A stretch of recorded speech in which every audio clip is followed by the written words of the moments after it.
Mikel, Arsenal versus Liverpool tomorrow. The reigning champions, they come to your house. What is the mood around the training ground, the coaching staff, the players, yourself? Obviously very excited, a massive game against obviously the champions of the last Premier League, and we have a point to prove. We're going to have our crowd, our supporters very early, before 8 o'clock, everybody there, creating an amazing atmosphere, and looking forward to it. Yeah, a big atmosphere expected at the Emirates, as you said. It sounds like there's planned for a big stadium mural when the players come out of the tunnel. How much are you calling on your supporters to deliver a result for you tomorrow? They've been unbelievable again this season, and it makes such a difference. We become a different team. The level of energy, commitment, confidence, desire that we can show in every action is transmitted by them, and we need them tomorrow in every ball. Yeah, can I ask for a bit of team news? Ricardo Calafiori, Christian Mosquera, they were out against Bournemouth. Are they closer to being back? No, they're out again. Well, when can we see them back? What stage are they at? I think pretty soon they have to go to the last stage of the rehab, and if everything goes well, hopefully very soon they will be available for selection. Yeah, and just finally from me, this is the first time we're hearing from you since Ruben Amorim left his job as Manchester United head coach. Now, Sir Jim Ratcliffe actually used Arsenal standing by you as an example, as a reason why Amorim should get 3 years in charge, and obviously he didn't get that time. So what does that say about the support and the trust that the club put in you during the first difficult 12 to 18 months during the time? Yeah, I can only talk about what I have experienced, and it's always sad to see a colleague losing his job, obviously. We know where we are, and yeah, I think you need support from ownership, and support from your staff, from players. At the end of the game, you need to win a lot of football matches if you want to stay in the job, and that's the reality and the nature of our job. Thank you. Good afternoon, Mikel. You mentioned there being a point to prove when you play Liverpool. Is that sort of a case of the fact that they beat you narrowly in that game back in August, or more to do with the fact that you are leading the table at the moment, and that's a statement if you were to beat the champions? Yes, I mean, we are top of the table. We play at home against a really, really good opponent, and we want to maintain our position. And in order to do that, we're gonna have to be excellent throughout the game to deserve to win the game, and that's the point we have to prove. Arne said this morning that he feels that this is the best Arsenal side that there has been in the last couple of years. It seems like an obvious question because you are leading the league by 6 points, but do you feel this is the best Arsenal team that you've assembled and developed? And if so, what makes this team so special? I don't know. I don't like really comparing, and I think every week the team is different because the players available are different, the position is different. So, yeah, maintain a lot of the great things that the team is doing, the individuals are doing, and consistency is going to be the key to that. And we know the difficulty of every game, and we are approaching that with a lot of excitement, understanding where we are, and with a huge desire that we have to achieve what we want to do in May. They're on a 9-game unbeaten run, Liverpool. Obviously, they had that good start to the season where they were winning games, but quite narrowly in a lot of the matches. Obviously, they are unbeaten, but perhaps they're not playing their best football. So how do you view the Liverpool side that you're going to be taking on tomorrow? Well, the margins, I think, for all of us are very small. We always talk about that, and they have a great manager. They have a sensational structure, understanding what they have to do in relation to the players that they select tomorrow in the lineup. They can play in different ways because at the end, those will make them a little bit different and more specific to what we can expect tomorrow. And we have to be conscious of that and then focus on what we have to do. Alex, BBC. Hi, Mel. Can I just ask about Kai Havertz? He was on the bench against Aston Villa, but then not against Bournemouth. How is he getting on in his rehab and return to playing? Yeah, we are monitoring. Obviously, his load has been out for a long time for 2 different reasons, and he's very close. He trained this morning again, and hopefully we're going to have him available and the best version of Kai very soon. You had good wins in matches against Newcastle away from home, West Ham at home, and Brighton as well. Teams you dropped points against last season. Drew against Liverpool at home, a game you probably should have won last season as well. Is it another chance to show the progression you've made this campaign? Yes, at the end we want to win every game, and the most important one is obviously tomorrow's, and we know what we have to do to beat them, and now we have to prove it on the pitch. Okay, Christine from Arsenal. Hi. Leandro Trossard was voted Player of the Month for December recently. What's kind of been behind his fantastic form? Well, first of all, I think his level of understanding and consistency.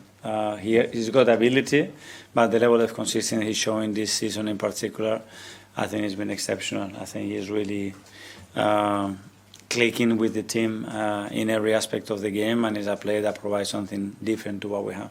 And you've spoken about the role that supporters will play tomorrow. Yes, I can. He's not trained with us till now, and let's see if he can today. I've said, I think, 2 or 3 days ago when we played Fulham, that he's not going to be out for long. But yeah, because games come so fast, it's he's in between, maybe training with the team, or it would take him 1 or 2 days extra. What moment do you feel you're in as a squad at the moment? It's 9 games unbeaten, but obviously I know there's a disappointment of the draw in that, wasn't it? Yeah, it's 9 games unbeaten where we've had definitely 2 draws too many, and then I'm thinking about the Leeds away game and this game in terms of the moment we conceded a goal. Yeah, where are we? I think I've said so many times the answer to that question. We're not there where we want to, but I feel we have a very talented squad, and if everyone is available and everyone is ready, then I think we can do special things. And I also think we've shown that this season with quite a lot of impressive wins, but we've also shown that we've had impressive draws or impressive losses in a negative way. I mean that. So we haven't had the consistency, but we did beat very good teams already this season. So that tells you that the talent is definitely there, but the consistency, unfortunately, hasn't been there this season. One of those teams, obviously, is the team that you faced in Arsenal. In terms of then what you still want to achieve, what importance do you put on this one game against a side that is so far clear at the top of the table? A lot of importance, because we still have a lot to play for in the Premier League, but we're also in the FA Cup, which makes sense because we haven't played there yet, and in the Champions League, and these are knockout games, and these are games where you can face teams like Arsenal. So it's also for that reason it is an important game for us to see where we are in a one-off game, to see where we are against a very, very good Arsenal. They've been for years very good, and this season probably even better than the years before. Arne, what do you see as Arsenal's main strengths? Their main strength? Oh, that's interesting. Maybe it's their main strength that they have so many strengths, or the main strength that they hardly have something that is weak, so they hardly concede goals. They can score from open play, they can score from set pieces, they can very good ideas about build up, can play a long ball. So it's a complete. They have the complete package, and that's for that reason they are, in my opinion, they deserve to be on top this season. With that considered and how strong they are looking, what would a win there do for the belief of your group in the second half of this season and the hope that this can still be a successful campaign for you guys? Yeah. Of course, that would mean a lot, because if you win those games, that tells you that you can compete in the latter stages of the FA Cup and the Champions League with any other team as well. I think we've shown already that we can do this, because we've beaten, for example, Arsenal at home, and I can come up with many other games that we've won against very strong teams. But we also know that it's going to be a special game for them as well. So we have to be completely ready, because they are as well. They are in a very positive vibe at the moment, and it's obvious that we aren't, especially because we've conceded again a late goal. But I think everyone, me for sure, is looking forward to this game, because it's always nice to be part of a Liverpool game, but especially if you face the Real Madrids or Arsenals or City or these kind of games. So we're definitely looking forward to going there tomorrow. Could this still be a special season for your team? I know you've had lots of problems and you've had to find lots of solutions to those problems so far. Yeah. But like you said, there's still a lot to play for. Could this still be a special season? Yes, of course. I think so many times this club has so many times shown when this club didn't have the greatest form in the league that they were able to win another trophy. And other clubs have shown this recently as well, that it's always possible because we have a very good and talented group, and we've shown this season Inter Milan away, Real Madrid at home, Atletico Madrid at home, Aston Villa, who won maybe 18 from the last 20 games, only lost 2, one against us, one against Arsenal. We've beaten Arsenal at home, so yes, we've shown that we can compete with almost every team.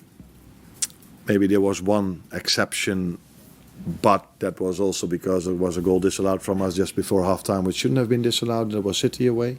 But in all the other games, we've been competitive with everyone, but we haven't had the consistency against the clubs where we usually win. That led to the fact that we're now 14 points behind Arsenal, but... So again, another challenge for us with, of course, players being out, but still enough very good players available to go to Arsenal and make it a proper fight. Premier League brace, talking about it there, and also saying game by game, a lot of matches still to come. Today, there's a lot of talk about his reputation first, though, and how he keeps enhancing it. Oh, without a doubt. And what sensible interview as well after the game. You know, he scored 2 goals. He could have got carried away, but no, he keeps everything on. It's all about the team, and he's a team player. Every manager probably in the world would have him in his team. He's so consistent. He can play numerous positions, and a great example for children coming through, wanting to play, wanting to be professional footballers. What a great example he is. Terrific player. He always was at West Ham, and you just felt... With his move to Arsenal, he was going to grow as a player. Now he's playing in England. He's a shoe-in for England as well. Just going to get better and better, this lad, and a really good professional. Yeah, pleasure. I've worked with him international stage, so yeah, he's a credit to the profession. Loves the profession, takes it so serious, but I doesn't think he gets enough credit as a footballer because technically he's outstanding. We've seen that in numerous games, and again, his ability to recognise pretty much every situation and what it needs and what it's called for, and here, as soon as it falls, he recognises who's in possession, where he needs to be, and then the composure he showed in front of goal. And Declan Rice is a credit to Arsenal and England. Critical goals as well, with the game at 1-1 at that stage. And then, you know, in the end, they did need that second goal from him because it's the one that won the game ultimately. Well, they did. And for Arsenal, he plays in this sort of forward position. They've got a different player, whoever it may be, in the deeper position. They allow him to get in and around the penalty area and in the box, like he's got these 2 goals, for example. The interesting thing for me is he's such a good player. He's going to play for England in the World Cup.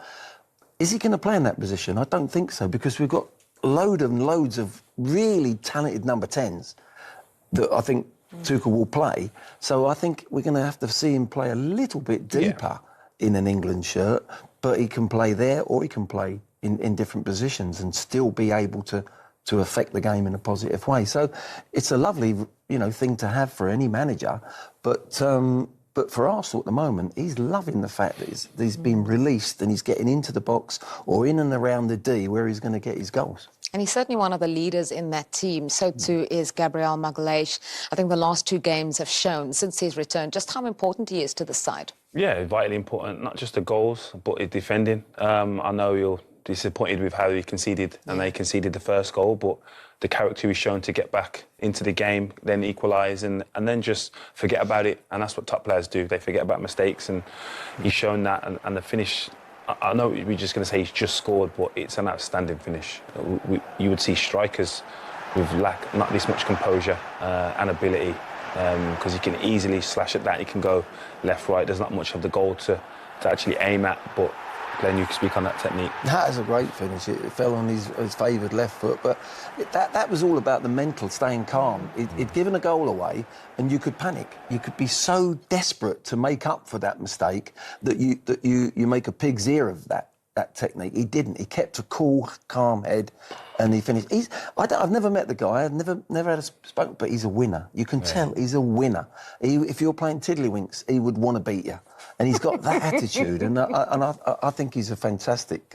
When he's not playing for Arsenal, there's a massive hole there that needs to be filled, and he showed his character yesterday. Just looking at those numbers there, the most goals scored by a defender since Gabriel made his debut in the Premier League. He is the top scoring defender ahead of some defenders who we're used to seeing goals from as well. 20, he scored against Aston Villa in midweek and he scored again. As you said, it shows his mentality because the difference between the ball that he gave away, which led to the opening goal, and the equalising goal, which came from him, was just 5 minutes. Yeah, and again, just easy to get rid of that in your memory bank and just move on with the game. And he's shown that, but that record there is outstanding. Only just the amount of goals, but 20 goals is a lot as a defender. So to be consistently a threat, and that is always a difficult thing, especially for opposing defenders.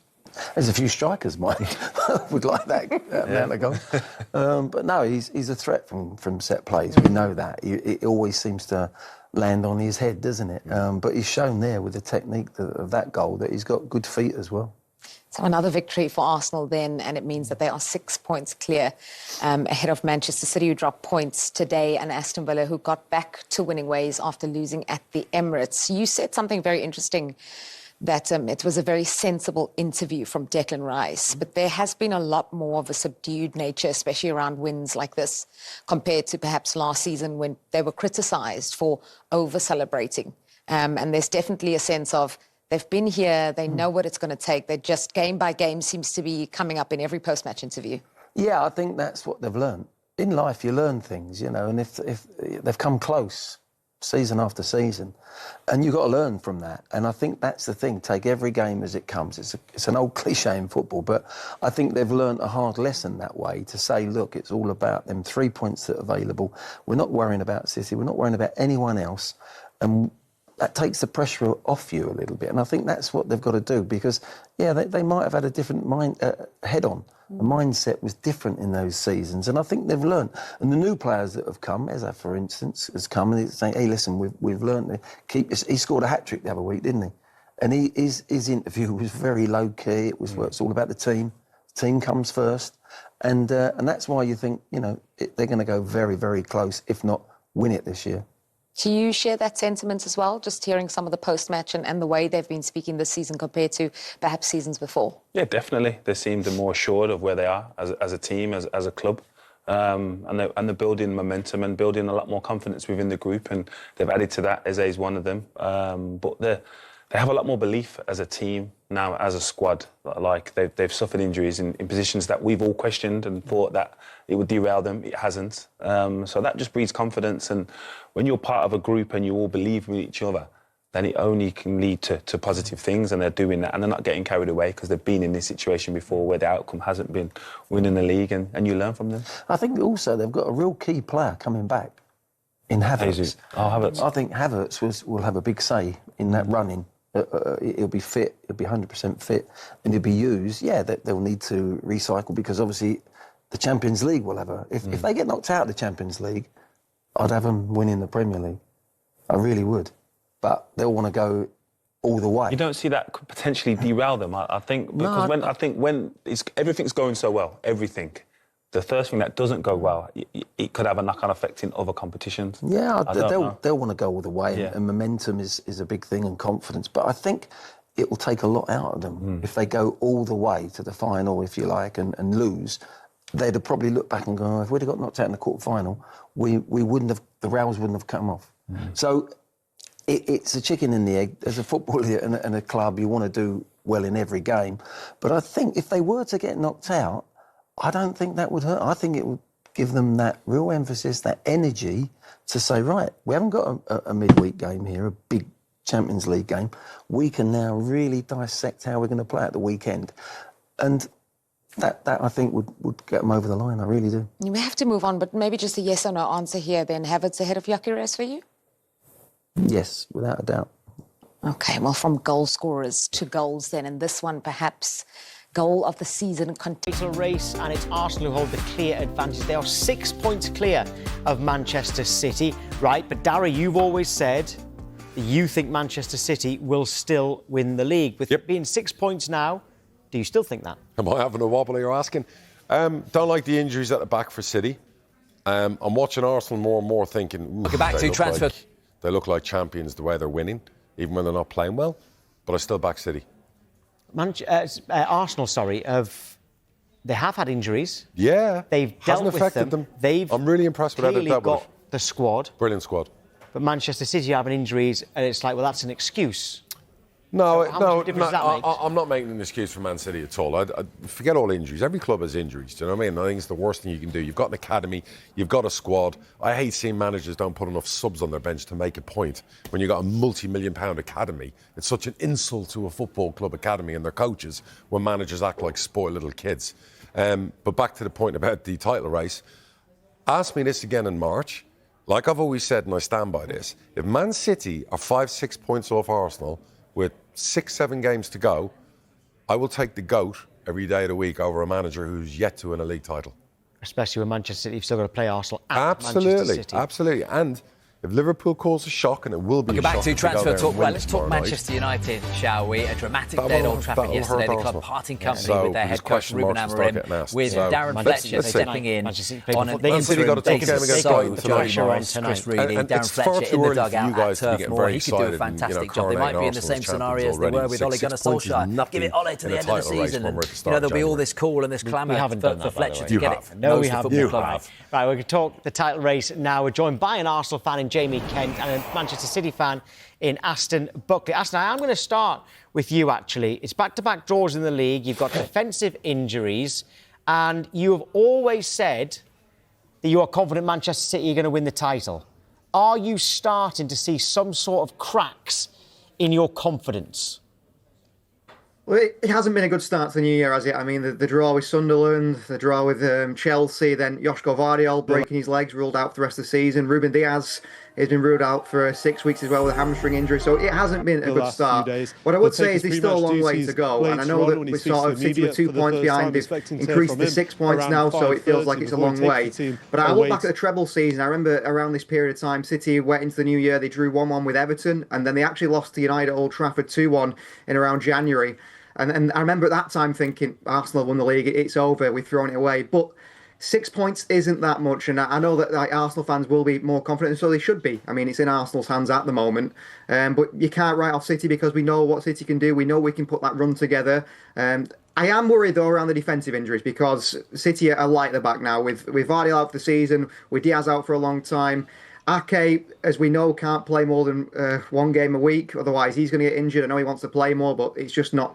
He just can't do it. His fitness. John Stones, we don't know where he is. I don't know what's going on with Stones, but he seems to play 1 week, he's fine, and then he's out for 3 months. So City are struggling at the back. Whether they go into the market and try and bring someone in to try and improve the team, just for a bit of stability at the back, I think it's probably going to happen at some point. Yeah, we'll get into that in a moment. But Jamie, how confident are you now being 6 points clear on January the 7th? Look, it's good to be ahead, but like everyone said, it's January. It's the start of January. Inside, I'm happy. I'm excited. I'm nervous at the same time, but it's January. Get us to March, April. If we're still 6 points, I'm like, yeah, okay, cool. We can do this. But right now, one slip up from us and City win is 3 points.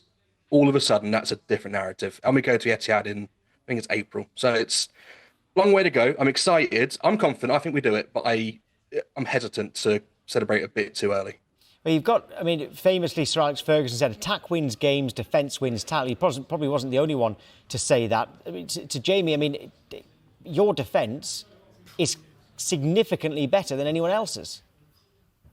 Yeah, I think it is. And even with the injuries we've had, we've made some random back fours who have still done pretty well. And I think that's a big sort of well done to Arteta and everyone behind the scenes. So, like you said, defence does win titles. We have looked a bit lacklustre going forward in some games, but the old saying is 1-0 to the Arsenal. If we do that until May, the league's ours. Aston, I've just realised that when I said Arsenal was significantly better than anyone else, I've actually just noticed you've only conceded 4 more goals than Arsenal. So for all the criticism of your defence, it can't be that bad. Yeah, I think it's those games where it seems to go really wrong. I mean, the Fulham game away where it's 5-4 and City just seem to collapse. The same against Leeds. Maybe that sort of changes people's judgment. I think we've got a pretty solid defence. We've found a pretty solid defence with Diaz, Vardiol, Núñez and O'Reilly in the wide areas and the fullback areas. That's worked really well this season. That seems to be quite a good defence. And Pep's sort of got to the point where he trusts that defence so much. We've overplayed it. He hasn't put Ake in there at any point. He hasn't put Kusanov in there at any point. Lewis hasn't come in at right back.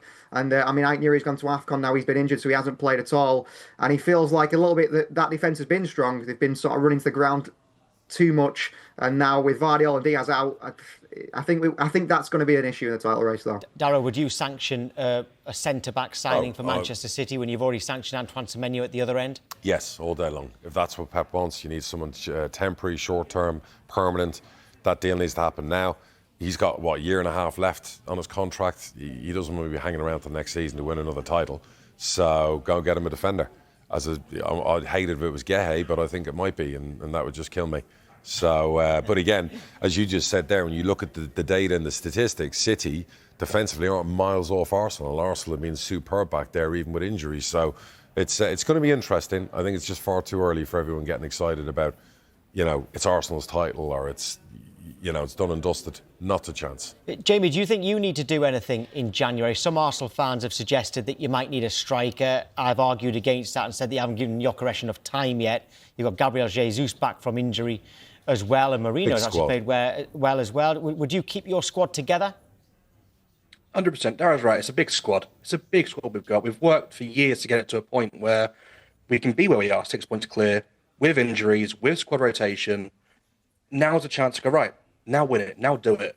Maybe potentially a defender just for pure cover purposes, not a big name, but apart from that, across the pitch, we're happy. The only one that kind of concerns me is if we lose Rice for 2-3 months, then we'll be in a bit of trouble. But you can't replace Declan Rice with a squad player, with all due respect to him. So it's a bit to and fro, but look, if we sign no one come 31st, I'm happy.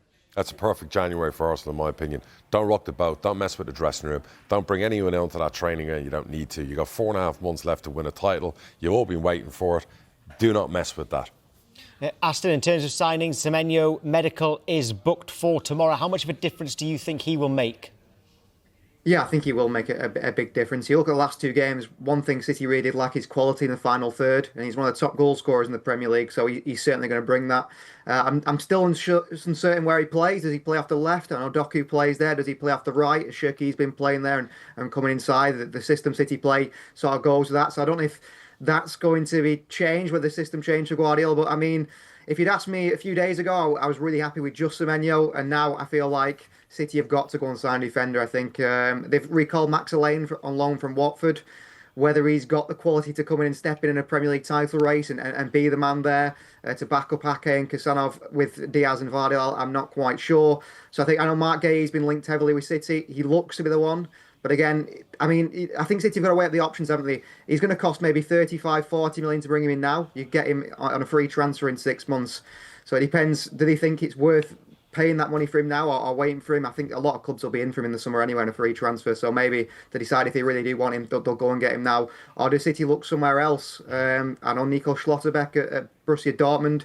He's out of contract, not the end of the season, but the next one, he's a left footer, which maybe is what City lack at the back as well. I think there's a lot of options. I think Guéhi's probably going to be the one they bring in, but it all depends on if Palace want to do any business with City. Jamie, Aston, best of luck to you. Thank you. Thank you. So much to come, but we start with Liverpool, who travel to the Emirates tomorrow night for a huge showdown with the league leaders Arsenal. Live to our reporter Vinny O'Connor. Vinny, good afternoon to you. We've been speaking Liverpool all day with our fans here in the studio as well. You've been speaking to the main man, Arne Slot, earlier today. What did he have to say about the centre-back situation and potentially, Vinny, missing out on Mark Guéhi? Well, there was a bit of a cheeky moment, really, from Arne Slot. Clearly, he had to be asked about Mark Guéhi, but in the press conference today, it was another reporter who asked him about it rather than myself. And Arne Slot quipped back that maybe I'd learnt my lesson by not asking him because you know that he's not going to say anything about transfers. The actual truth of the matter is that I'd done an interview with Arne Slot prior to his press conference and I'd asked about Mark Guéhi in that interview with him as well. That's something you'll be able to see tomorrow on Sky Sports News and the Premier League show as well ahead of the game against Arsenal. But as I say, we were right to ask about Mark Guéhi because of the situation that Liverpool have found themselves in. They had that £35 million bid accepted by Crystal Palace in the summer on deadline day, of course. Ultimately, that deal didn't go through, and now there's the interest from Manchester City. So there is the prospect on Liverpool missing out on a target, and at times this season they've had to operate with just two fit, experienced centre-halves in Ibrahima Konate and Virgil van Dijk because of the injuries to Joe Gomez, Giovanni Leone as well, who they've got high hopes for, but obviously on his debut against Southampton, he went down with that ACL injury. So obviously it would make sense for them to add to their centre-half options in Mark Guéhi, but that interest, of course, from Manchester City complicates things somewhat. So Arne Slot was asked about the prospect of still bringing in Mark Guéhi during this transfer window, or indeed what disappointment it would be were they to miss out to a club like Manchester City. And this is what Arne Slot had to say. Now, Vinny is always asking the first question, and usually I expected this question from him, but he now knows that I never talk about transfers in public, let alone talking about a transfer from maybe another club. So yeah, he after 1.5 years now knows it's no use of asking that question, but you can try, but my answer is always the same. We don't talk about players that are not ours. I think there's no manager in the world that would tell you, oh, I'm completely happy that I only have 2 centre-backs available. But you have to look at the bigger picture, and the bigger picture is that we've signed an unbelievable talented player with Giovanni Leone, who will be back next season. And this is the way this club works. So, Vinny, a huge game tomorrow night at the Emirates. Mikel Arteta's men 14 points clear of Slot's champions. That wasn't on many people's bingo cards in August, was it? No, it wasn't. I think there's a good deal of frustration at Liverpool as well because they've come up with big performances at times this season. Go back to Inter Milan in the Champions League. Go back to earlier in the season and third game into the season, just before the first international break. And, of course, Liverpool ran out winners against Arsenal as well. That stunning Dominic Szoboszlai strike that gave Liverpool all 3 points. And that was the third game in to a 7-game winning streak in all competitions. But, of course, then came the defeat to Crystal Palace. And that was the start of a run where they went 9 defeats in 12 games as well. Since then, they've been able to pick up somewhat. They're unbeaten in the last 8 in the Premier League, of course, but it's 4 wins and 4 draws in that time, 2 consecutive draws as well. As you say, it leaves them 14 points behind Arsenal at the moment, 8 points behind Aston Villa and Manchester City, who are 3rd and 2nd in the Premier League at the moment, respectively as well. I think there's an acceptance at the moment that Liverpool playing a part in this title race now, or even retaining the title, is highly unlikely. But at the same time, they've still got plenty to play for, of course, qualifying for next season's Champions League, as well as still having this season's Champions League to concentrate on, and the FA Cup as well coming up at the weekend as well. So still the potential to deliver a trophy this season. But certainly, if the unlikely is to happen and Liverpool are to get back into the race for the title now, then clearly they need to take all 3 points against Arsenal. They certainly can't afford to lose this one. Vinny, thank you very much, mate. There we go. Vinny O'Connor live after that Arne Slot press conference, which I know you've been watching this afternoon. Rob Earnshaw, great to have you with us. Here's straight in with the big question. Who needs Mark Guéhi more, Liverpool, Manchester City? It's a hard one. To be honest, both. Especially when you look at... I was at the Manchester City game the other day and Ruben Diaz goes down injured and Gabriel goes down injured as well. So 2 key players for Manchester City. So if you look at that, probably maybe Man City. But I would say that Virgil van Dijk, that he needs a partner. Konate's been below par, even though he's very, very good. But definitely maybe Man City if I was going to pick a team that needs him more. But interesting how 6 months changes everything. 6 months ago, of course, Liverpool, for sure. It was almost done. But then now you think the most likely would be probably go to Man City because they're competing.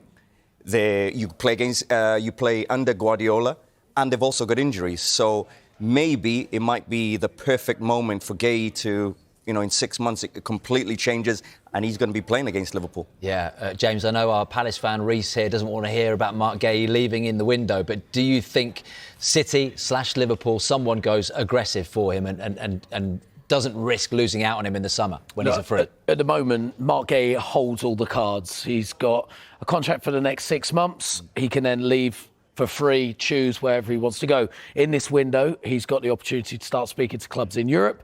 and sign a pre-contract for the summer. So the cards are close to him. For Premier League sides like Manchester City and Liverpool, it feels like this is your chance to act now. Now, for Manchester City, Pep Guardiola has made it clear he didn't expect much activity in January. They did a lot of business last January. He expects business to be done in the summer.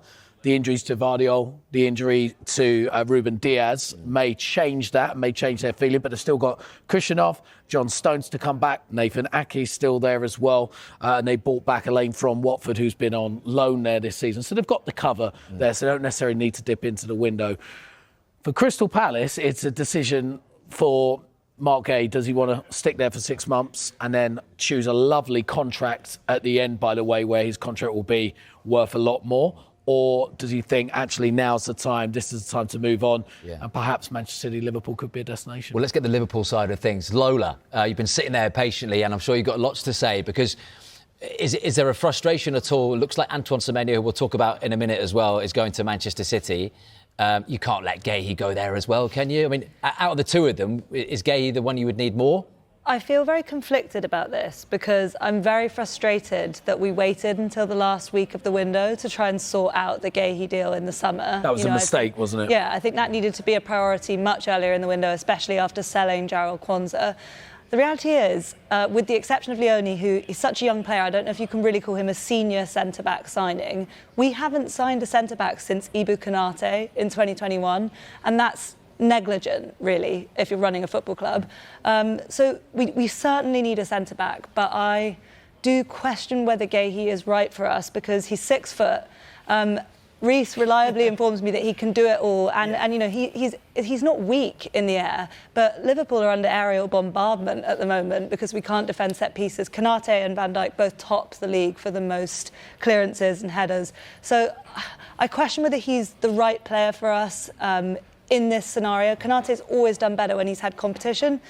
Reece will disagree with me on this again, but I actually do think of fit and firing Ibu Konate. There's not many centre-backs better, so is Guéhi better? I don't know. Has he been firing, though, Konate? No, maybe fit? No, far from it. But I just wonder whether it'd be better for us to look at the long term, where there's big question marks around Konate's contract. We've only really got another 18 months of Virgil van Dijk. I think we need 2. Is Mark Guéhi then the perfect guy to come in to not only play alongside Virgil van Dijk, but to also surpass Virgil van Dijk when he moves on?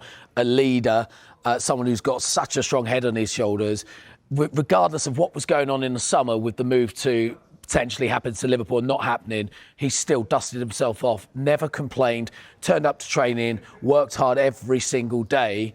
Surely that's the kind of player and defender and captain that Liverpool want. Look, there's tons to like about him, and I think where Reece and I disagree is that I think Guéhi, while he would improve us right now, because as everyone has said, Konate is not playing well, I see him as a floor raiser, but not as a ceiling raiser. And whoever eventually replaces Van Dijk, you know, Van Dijk is the best to ever do it, for me, to ever do it in the Premier League at centre-back. So I can't even put them in the same conversation. So, no, I'm not sure he is the perfect guy. Ever? Forever, ever?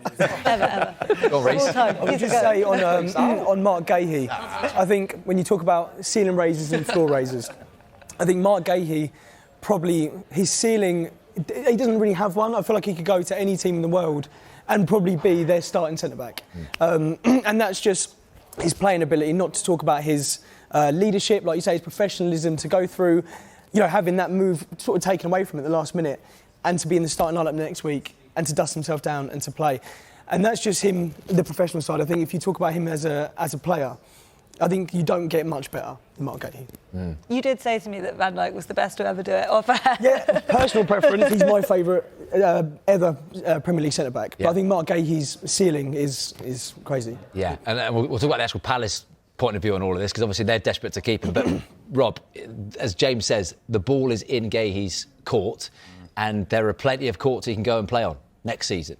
Yeah, I'm sure it's not just Liverpool and Manchester City in that conversation as well. I'm sure he's having other conversations for sure, because he is quality. And you talk about, OK, who else is out there? Mark Guéhi's right in that top list of centre-backs in world football right now, where you think, OK, we can get him at a good price. He's quality. He brings something to every team. So he is all of those things. It would be very interesting, though, where his head is at, because I think 6 months ago, he would have had a slightly different way of looking at it than right now. I think right now, he widens his maybe approach a little bit more, because I think he would have wanted Liverpool 6 months ago, for sure. Do you think that's changed considering Liverpool's season so far? I think so, yeah. Absolutely, yeah. I mean, if I'm in his shoes, I would look at it, because... You've got to be playing Champions League football at least next season, haven't you? Exactly, yeah. Because he's at the stage where, what is the next step? The next step for Mark Guéhi is Champions League, is competing at that level consistently. Well, what's more guaranteed than a Liverpool? So are you saying that Manchester City? He would look at the table Liverpool. now, Liverpool, right? And bearing in mind that Manchester United, Bradley, this is some good news for you, mate. Could be fourth. Could be fourth. Who knows? If you do the business against Burnley, at least tonight before Liverpool play. Would Guéhi, Rob, be looking at that table and thinking, do you know what, it's too risky because Liverpool might not be playing Champions League football? Can he risk a season without playing in Europe's elite at his age now? 25? I don't think so, no, because now is the right time for him. And he's got this window, and of course the next probably 4 months, not even 6 months, next 4 months to really decide if it goes past. I don't think he'll go past this month. I think Man City want him right now. I think Liverpool want him right now. And I think there'll be 2 or 3 others that really, really want him, but I don't think they'll compete enough with those 2. So I actually think right now for him is the perfect time for him to go. I think it's going to be hard for Crystal Palace for sure. Yeah. But Guéhi is a wanted man, and I think he's going to make the right decision. Yeah. Shall we hear from Oliver Glasner? Because this is the Crystal Palace boss speaking about his captain's future. I don't know. Honestly, I don't know what will happen. And I mentioned these injuries can happen. Never know. But what I know, Mark will play tomorrow. I expected he trained, but I don't know what will happen. Reece, you are desperate to keep him, as I think you speak for a lot of Crystal Palace fans because of the money per place, and you've got a lot of places to climb in that table now. How do you replace Mark Guéhi? That's really difficult. I think for a club like Crystal Palace, you don't necessarily replace him man for man. I think our recruitment's been pretty spot on. Maxence Lacroix, what a great signing that was. Daniel Munoz on the right, and a lot of that was done by Dougie Friedman when he was a sporting director, and obviously he's moved on now. So there is a sense of worry around who is now in charge of identifying those targets. So there is a worry replacing Guéhi. I think to an extent, maybe you don't. You adapt and you find a different style. But I think he's not, a cut and clear case where you replace him outright for us. Yeah. Right, still so much to come. Stay with us, because will Arsenal be making a signing this month? We'll discuss who could replace Antoine Semenyo as well. Darryl, what do you think of that? They are dull as dishwater at the moment, and I'm a massive Liverpool fan, and I'm a Slot fan. And look, they got spooked. They lost games. They got spooked with no clean sheets, conceding goals, 3 to Forest and Anfield, and it's made them worse. Even though they're unbeaten in this run, it's not a pretty watch. I watched the Fulham game. Their goalie could have gone on a cruise in the second half. He had no saves to make, bar obviously the goal. And then obviously they score that, what they think's a winner, in the 95th minute, and he's bringing a central defender on. Just let it go. The game, the whistle will go a minute later. You don't need to be bringing a defender on. I get it. You want to shore up and whatever, and they concede again.